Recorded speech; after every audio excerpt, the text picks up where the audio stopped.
Fala, meu lindo, minha linda.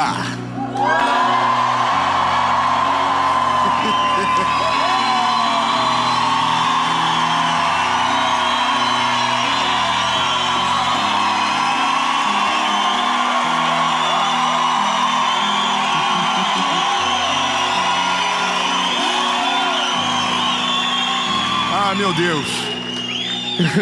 Minha pressão quase baixou. São Paulo, bebê. Estamos em São Paulo. E essa é...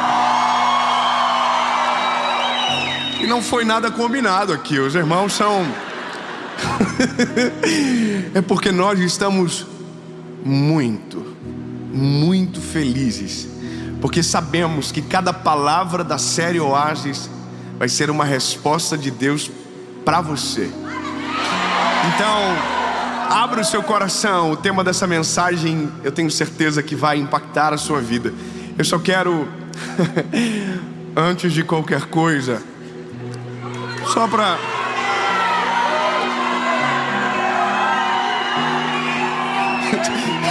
A câmera, corre, ali, nego, corre, aqui, nego, a câmera, o curte e compartilha.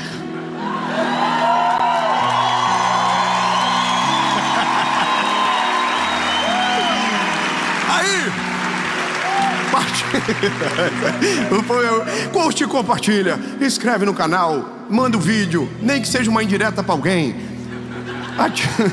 Ativa o sininho. Aquele grupo de política que dando maior guerra, manda uma mensagem no nada.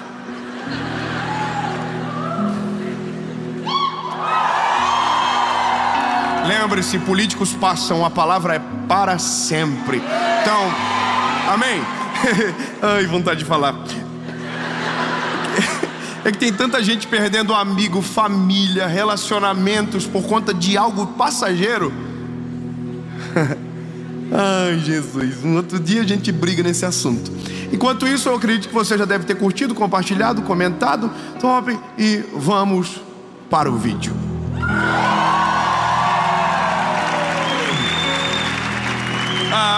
O texto da nossa caminhada é um texto que, aparentemente, no início, ele não conecta com o tema principal, ferimentos de batalha. Mas a nossa jornada juntos vai fazer isso conectar no teu coração para fazer sentido.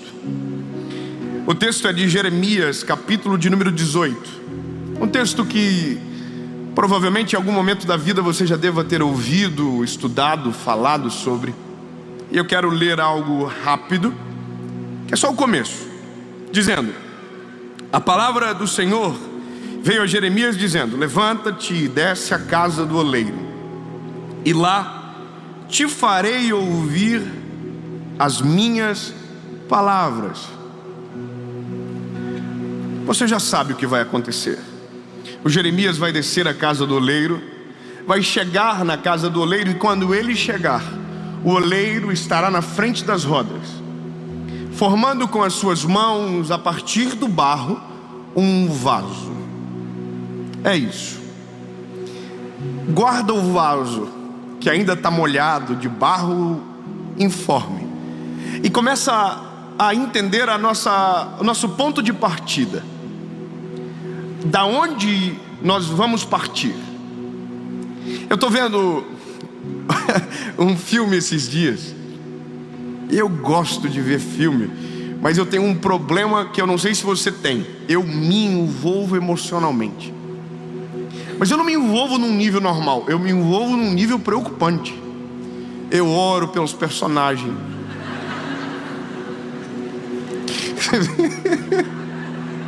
Eu sonho com os personagens. Os personagens fazem parte da minha família no outro dia.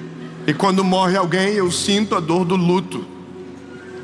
Estou falando verdade. Esses dias eu assisti um filme com o personagem que morreu. Aí eu chorei. Minha esposa chegou, não entendeu o que estava acontecendo. Está acontecendo. Não fala comigo agora. Quem viu a mensagem de ontem, resolva suas dores, vai entender. Mas eu quero falar do filme que eu vi, né? Deixa eu chegar ao ao cerne. Eu vi um filme de um ator, que você já deve ter visto ele alguma vez, o Steven Seagal. Rapaz, pensa um homem bom de briga. E ele é tão bom de briga que ele não apanha. Irmão, ele só dá ali. E ele bate de mão aberta. Aí o cabra vem, maior que ele... Aí o cara... E você fala, que é isso, irmão? Chega uma hora do filme que você está começando a torcer. Tomara que ele leve um cacete também. Porque é impossível você entrar numa guerra, numa batalha, e sair de maquiagem, bebê. É impossível você entrar numa confusão chamada vida e pensar que não vai ter nenhuma cicatriz e que vai dar tudo certo para sempre. Irmão, só dá certo no filme do Steven Seagal. Os filmes que eu curto é o do Van Damme. É só referência antiga.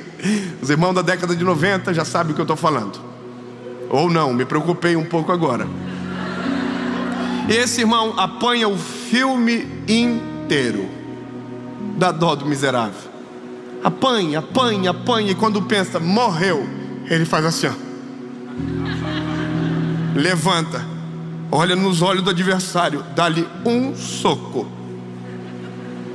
E o adversário morre. Bom, isso também não é real. Não é assim que a vida funciona. A vida, na verdade, ela é muito mais complexa. E o que a gente precisa entender é que, se queremos viver algo de Deus, se queremos viver o plano de Deus sobre nós, em nós, nós vamos precisar aceitar que em vários momentos não será do jeito que a gente deseja, que em vários momentos nós vamos perder completamente o controle, e as provações serão parte da nossa rotina. E eu digo isso para você porque em uma geração onde o conflito está cada vez mais difícil, porque não sei se você percebe, mas a gente está perdendo um pouco a manha de resolver os conflitos da vida, de resolver problema. A gente maximiza tudo, dá um monte de BO nas nossas emoções, a gente paralisa e não consegue. Bom, se você continuar dessa maneira, a tendência de você viver uma vida medíocre sem resultados na presença de Deus é muito grande. Porque o segredo é entrar no conflito e aprender a resolver no conflito, aprender na guerra. Tudo isso que eu estou falando para você é partindo de um princípio que o Senhor ministrou meu coração depois de muito tempo para aprender. Muito tempo. Foi quando eu entendi que todos os meus amigos, grave, eu não estou falando sem um dado claro, não, todos os meus amigos que vivem uma vida extraordinária hoje, debaixo da veste, estão carregados de cicatrizes. Todo mundo que vive algo extraordinário, que vive um plano de Deus, hoje carregam consigo marcas de dor, humilhação, vergonha. E todos, quando falam das vergonhas que passaram, das humilhações que viveram, não falam com luto, não falam com dor. Pelo contrário, é difícil aprender isso, mas agora eu estou começando a ficar bom nesse negócio. Quando essas pessoas que vivem algo extraordinário contam as suas histórias, tem um sorriso no rosto, tem brilho no olhar, e quando o testemunho vem afora, você não quer viver a dor dele, mas quer viver o que ele está vivendo. Porque nós olhamos para alguém que Deus está usando e a gente não tem noção de todas as dores e processos que aquela pessoa viveu para chegar onde está. Então a gente olha e diz, uau, eu queria viver igual. Aí Deus diz, quer? Tem certeza? Aí você faz assim, sobe 2, tira 3, 4 vezes 5, 6, 7. Você faz a conta, olha as letrinhas miúdas do contrato e diz, não quero. Então basicamente a gente vive em um tempo onde muita gente paralisa, porque mesmo sabendo o que Deus quer e aonde o Senhor deseja o levar, o destino está bloqueado, paralisado, porque o processo para tanto, a pessoa não quer. E aí, lindo, eu, dentro de toda essa conversa que tive durante meses e ouvindo histórias, e conhecendo as pessoas e conhecendo homens e mulheres de Deus, eu entendi que ou eu pago o preço e deixo o Senhor moer em algum momento para poder posteriormente colher do fruto de um trabalho de forja do eterno, ou eu vou ser linear a vida inteira, sem testemunhos para que os meus filhos me ouçam e desejem viver a ousadia de coragem que o pai em algum momento enfrentou. Se eu perguntar para cada um, todo mundo tem a sua história. Mas, por exemplo, eu estou olhando aqui o pastor Adson, que é o pastor dessa igreja que nos recebe. O senhor ontem na nossa conversa falava do seu tempo de ministério. E eu acho brilhante essas conversas, eu gosto de ouvir porque eu sou um bebê. Eu comecei ontem, e aí quando eu vejo alguém dizendo: eu estou 20 anos falando de Jesus e vivendo o ministério, e o sorriso ainda está no rosto, a alegria ainda transparece, eu começo a entender que existe longevidade mesmo em ambientes de processo de dor e feridas profundas. Porque seja sincero, pastor, eu nem lhe apresentei aos visitantes, mas a gente faz isso já já. Mas para chegar agora aqui e estar nesse lugar, rápido, quantas histórias de humilhação o senhor tem para contar? É muita treta. E sabe, todo mundo que você vê em algum lugar de uma posição que está em destaque, o destaque é o resultado de milhares de dias de humilhação. E agora, compreendendo que é impossível sair de uma guerra sem uma marca, eu preciso aprender a aceitar as marcas e às vezes inclusive provocá-las. Um livro que li agora essa semana falava como que um diamante nasce, como que surge um diamante. E por isso que eu conectei com o texto que nós vamos entrar. O diamante nasce a partir de 3 fatores: pressão, calor e tempo. O diamante, por isso que eu olho para a Bíblia e eu falo que não pode. Como que alguém escreveu isso há tanto tempo, viveu isso há tanto tempo? E eu olho um estudo de agora e a história é a mesma: pressão, calor, tempo. Como pode? Bom, é que Deus não trabalha com coincidência. Ouvi uma frase esses dias que curti: Deus trabalha com cristocidência. É sempre Cristo controlando tudo, todas as histórias, e tudo fecha. Bom, um diamante que essencialmente é feito de carbono, cerca de 100 milhas para baixo da terra, precisa de 3 coisas para virar um diamante: pressão, calor, tempo. Tem gente que, se ouvir uma dessas palavras, já não gosta. Tem gente, por exemplo, que não gosta de esperar.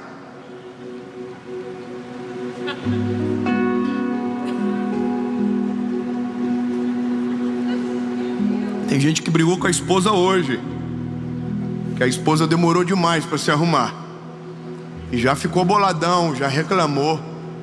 Bom, tem mulher que não gosta de esperar nenhum bolo terminar de assar, abre o forno antes. Tem gente que pegou fila para chegar aqui hoje, ficou bravo, reclamou dentro do carro: por que tanta gente veio? Esperar é uma arte, não é todo mundo que gosta. E tem algo muito pior do que esperar: pressão. A pressão, ela é eu sei, porque eu tenho uma personalidadezinha difícil. Suportar a pressão é suportar as humilhações de um processo que me leva para um lugar aonde Deus quer.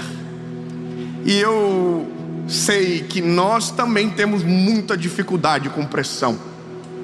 A gente tem dificuldade com ataques, a gente tem dificuldade quando as pessoas nos perseguem, a gente tem dificuldade quando alguém fala algo contra a gente, e a gente tem uma vontade só: vingança.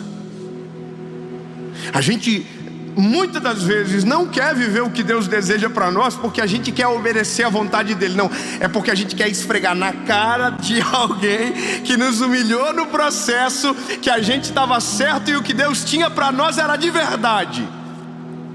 Então eu sei, irmão, é difícil dar um glória a Deus nessa mensagem. Eu sei que é difícil porque alguns milagres que a gente pede não são para nós, é para esfregar na cara de alguém. Ai, Jesus, meu Senhor, não deixa eu pregar essas mensagens complicadas. As pessoas ficam chateadas. Eu tô aqui falando com você e as histórias surgem na minha cabeça, irmão, porque de vez em quando eu bato de frente com os inimigos. E todo mundo é assim, irmão. De vez em quando eu bato de frente com alguém que me pisoteou. E aí dentro de mim mora o Dave. E o Dave, irmão, é vida louca. O Dave, se mandasse, eu nunca ia estar aqui. O Dave, se governasse, eu ia viver brigando na internet, xingando os outros, mandando direct, ofendendo. Mas graças a Deus que o Dave vive perdendo as batalhas, e quem ganha é o dono dele, que o controla e governa.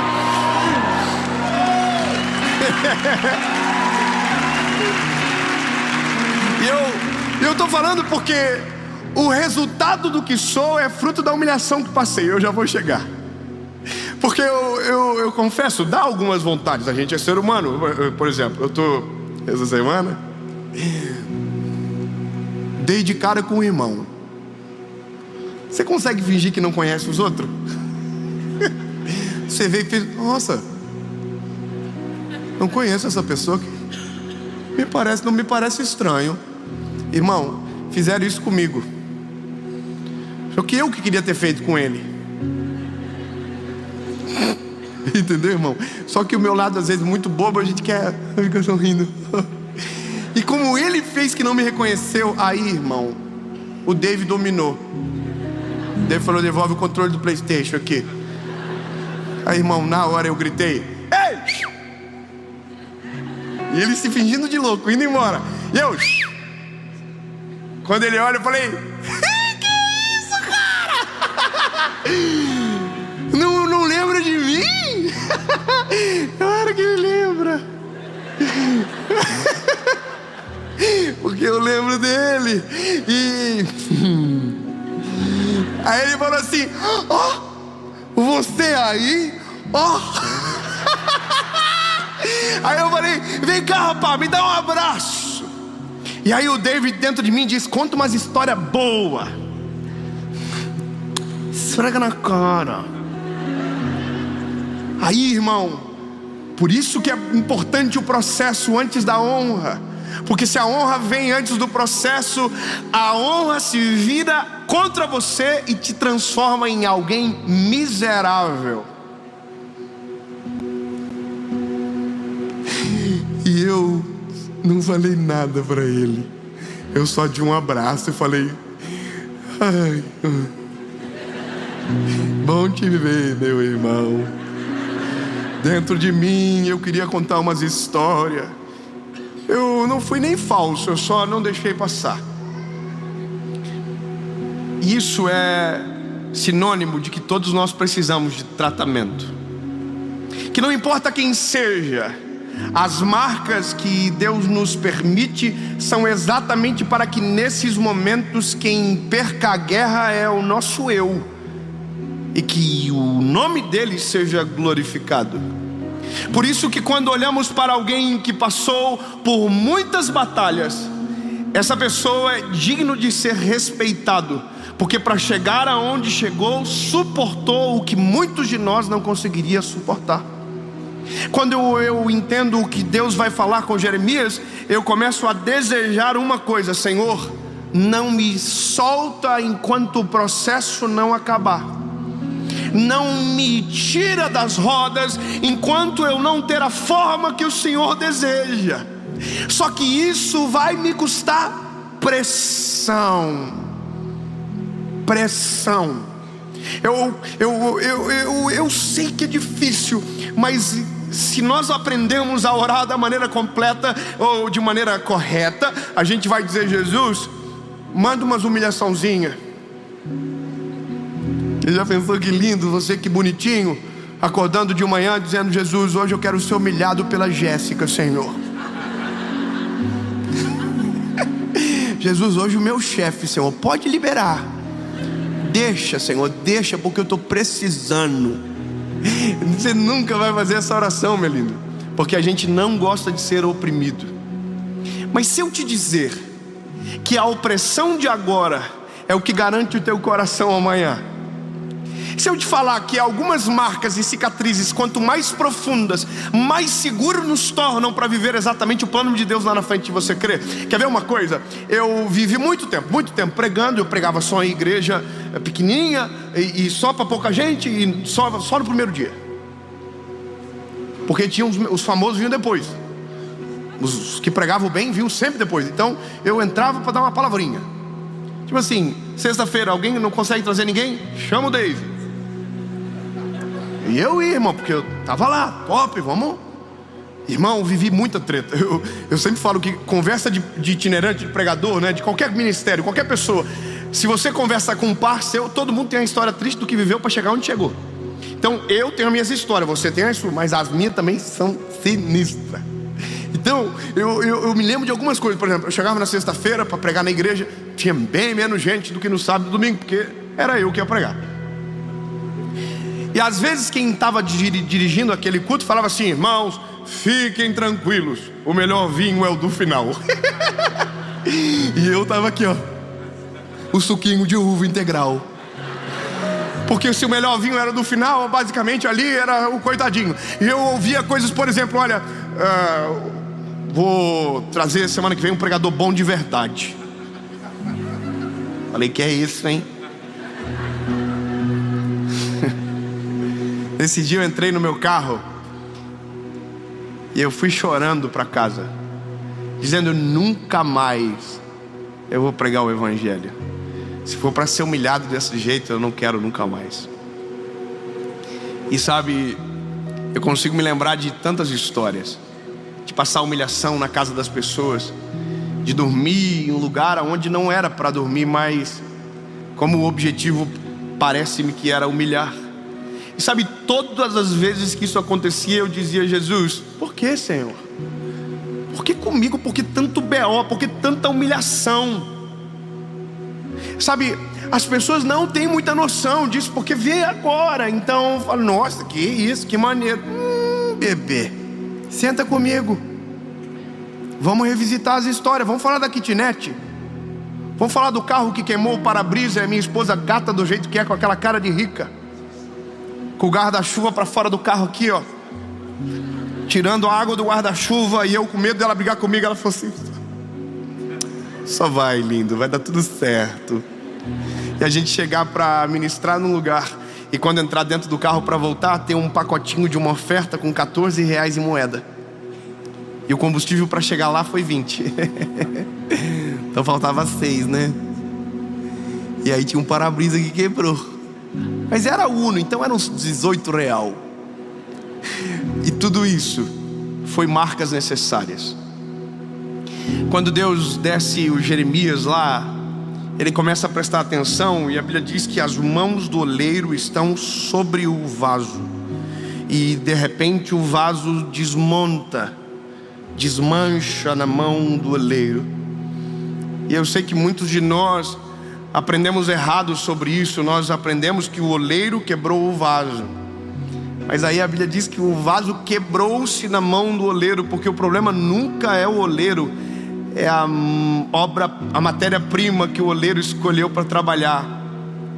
A gente, não sei se você sabe disso, mas você é ruim de dar ódio.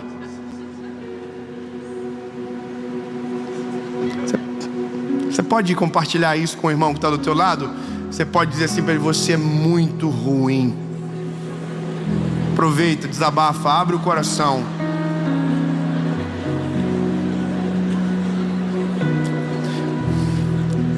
Mas fala para ele: mesmo assim, Deus olhou para você e enxergou aquilo que só Ele consegue enxergar.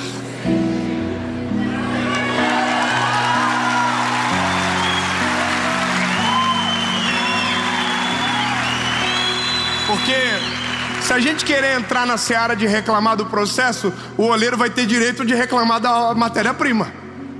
Ah, Senhor, não quero esse processo. Meu lindo, com a matéria-prima que você é, só assim para dar certo. Porque senão você vira uma cebosa, irmã. Você vira um ceboso, meu lindo. Deixa eu abrir o coração para você.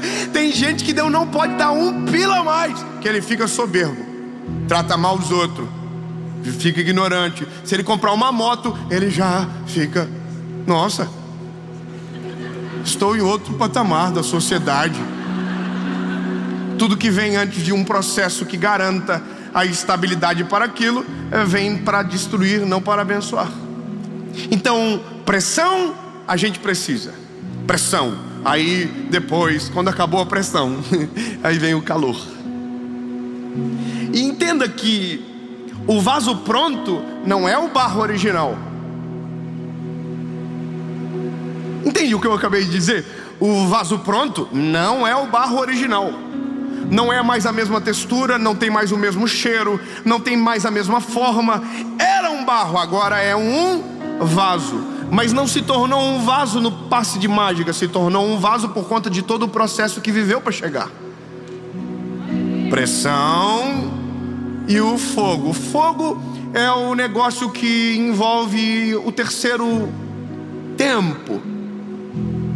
Porque quando o oleiro coloca o vaso no fogo, ele vira as costas para o vaso que está dentro do forno e vai trabalhar no outro que está sobre as rodas.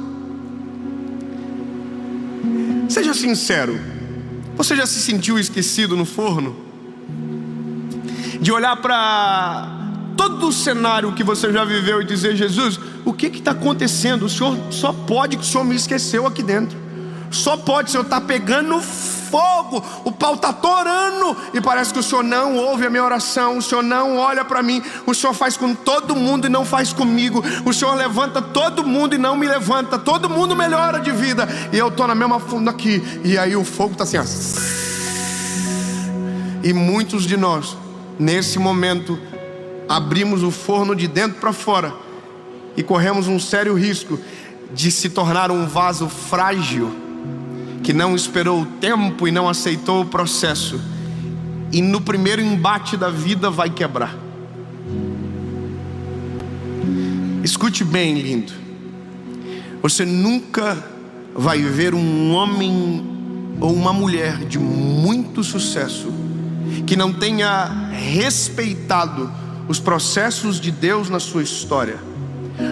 Não existe esta pessoa, e se existe, a validade dela é breve.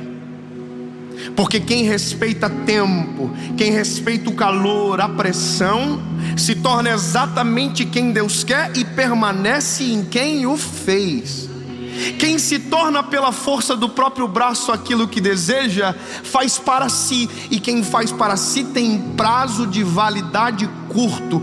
O ego toma conta, o orgulho o domina, a presunção o absorve. E quando ele menos imagina, tudo que tem se vai. Porque nunca foi dele, até porque ele não tinha habilitação para ter o que tinha. Eu conheço gente de todos os tipos. Gente que prosperou da maneira correta, gente que prosperou da maneira errada. Talvez você sabe do que eu estou dizendo, mas você já viu que tem gente que prosperou com dinheiro que não é lícito, não tem felicidade no dinheiro que tem. Por quê? Porque não tem o processo correto, não tem o processo real. Você entende isso? Não tem o processo real.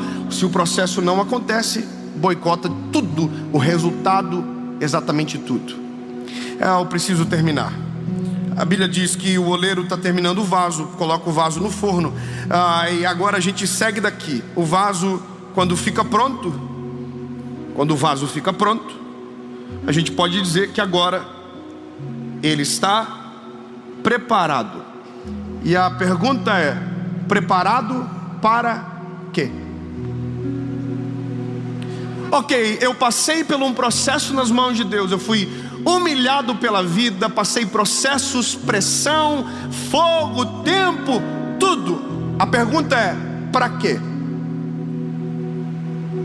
E o para quê errado revela que alguma coisa no processo não foi respeitado. Eu vou dizer, alguém diz aqui, para que os meus inimigos sejam envergonhados. Alguém aqui pode dizer, para que quem riu agora passe vergonha. Quando você olha a Ana, quando o filho dela, Samuel, nasce, a Bíblia diz que o que ela faz não é levar na casa de Penina e esfregar na cara de Penina. Não, o que ela faz é pegar um garoto depois de desmamar e levar no templo e consagrar ao Senhor. Então deixa eu gravar algo no teu coração para sempre. Todas as cicatrizes de uma batalha que você carrega não são para fazer você parecer mais forte do que o irmão que está do teu lado, mas para que você compreenda que o Deus de toda a eternidade olhou para você e ouviu algo que só Ele pode enxergar. As marcas são suas, mas a glória da vitória é dele. O vaso só serve para uma coisa, só para uma coisa. Sozinho ele não adorna, mas quando ele é preenchido, ele tem sentido para existir. Eu demorei muito para compreender isso, lindo. E como disse algumas vezes, algumas mensagens eu gostaria que tivesse me contado antes. Algumas palavras eu gostaria que alguém tivesse falado para mim. Porque as batalhas que lá atrás enfrentava, se soubesse do que Deus estava sendo, preparando, do que Deus estava, eu teria reações distintas. Teria suportado o fogo em silêncio, porque falei muito na hora que devia ter ficado quieto. Teria esperneado menos, teria deixado inclusive pegar mais. Quanto mais fogo, mais resistência, mais resiliência, mais capacidade de suportar. E aí, lindo, eu já chego no final do vaso. Um dia você olha no espelho e pensa que está pronto. E esse dia você errou de novo.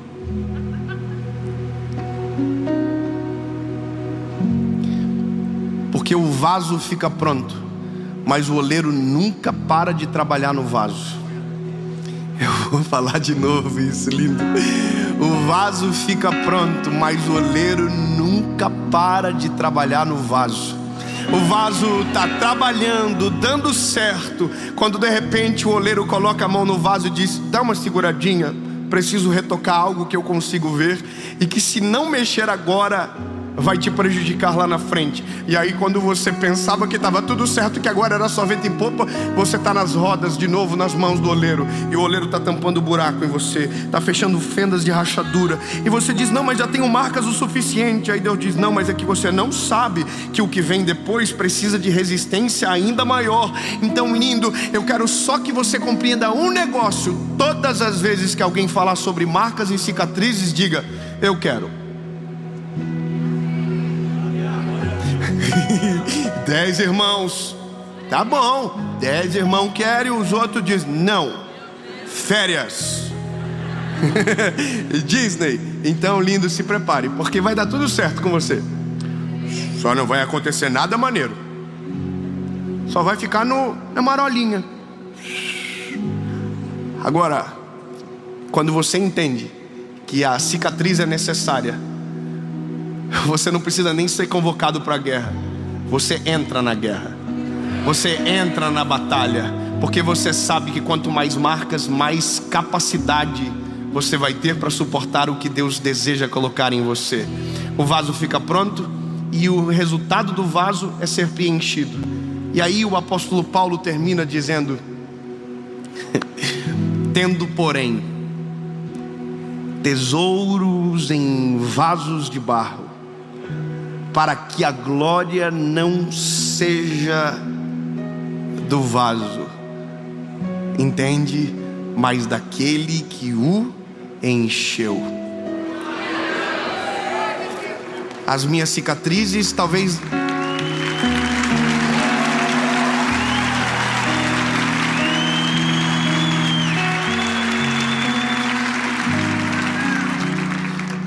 algumas cicatrizes a gente nunca vai mostrar para ninguém, mas todas as vezes que a gente olhar, a gente vai lembrar o porquê e para quê. E talvez um dia, é profético o que eu vou falar agora, receba se você quiser ou não. Posição de receber é assim: adorar, abençoar, receber. Eu quero declarar no nome de Jesus que todas as batalhas, todas as guerras que você está enfrentando, ou talvez ainda vai enfrentar, servirão para deixar cicatrizes profundas em você, que talvez não é isso que você desejava, mas se tem alguma coisa que muda o homem de maneira genuína, são as marcas de um combate. Talvez você não percebe, mas cada marca, uma faceta do teu caráter é trabalhada. Cada marca, uma faceta da humildade sua é trabalhada. E quando menos você perceber, uma ferida aberta se transforma numa cicatriz. E a cicatriz que um dia doeu, em nome de Jesus na sua vida, será um motivo para glorificar o nome daquele que te chamou para obras incalculáveis, maiores do que você possa imaginar, mas que só irão acontecer se no nome de Jesus a pressão, o fogo e o tempo forem respeitadas. Amém.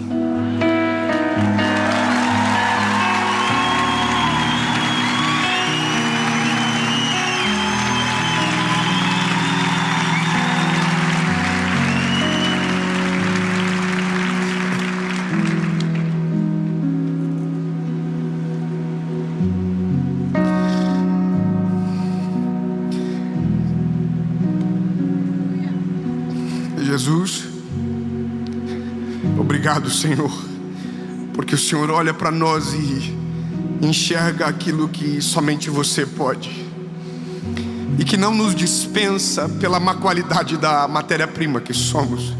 Pelo contrário, o Senhor nos usa, nos aproveita para a glória do teu nome. Mas entendemos, Senhor, que nada é tão simples como parece. Os processos são necessários. Os processos são obrigatórios para que então sejamos exatamente aqueles que o Senhor planejou, para que quando o Senhor nos encher, o vaso não quebre, não dê problema ou tente absorver uma glória que não é sua, mas para que o teu nome apareça, que o teu nome seja glorificado. Completa a tua obra em nós, Jesus, mesmo que doa, mesmo que nos incomode, mas se o teu nome for glorificado, vai valer a pena.